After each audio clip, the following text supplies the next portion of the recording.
Mutton সব কিছু ছিল, ভেজেও অনেক অপশান ছিল, বাট আমি শুধু খেয়েছি 3টে জিনিস। সেই 3টে কী কী জানো? পোলাও, মাটন, আর পরে আমরা বাটার নানও অর্ডার করেছিলাম। তো মেন কোর্সের এত আইটেমের মধ্যে মাত্র এই 3টে জিনিস খেয়েছিলাম, আর মাটনটা সেরা ছিল, এত নরম ছিল কি বলবো।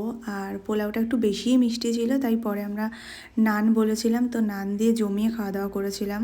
আর মাটনটা আমরা 2-3বার রিপিটও করেছিলাম, আর দারুণ ছিল কি বলবো, মানে বুফের টাকা একদম উসুল।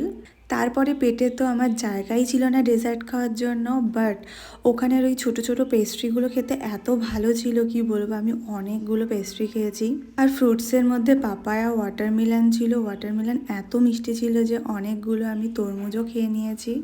তো দারুণ খাওয়া দাওয়া করেছিলাম। আমার চ্যানেলে বড় ভিডিও রয়েছে, তো তোমরা চাইলে অফকোর্স দেখে নিতে পারো।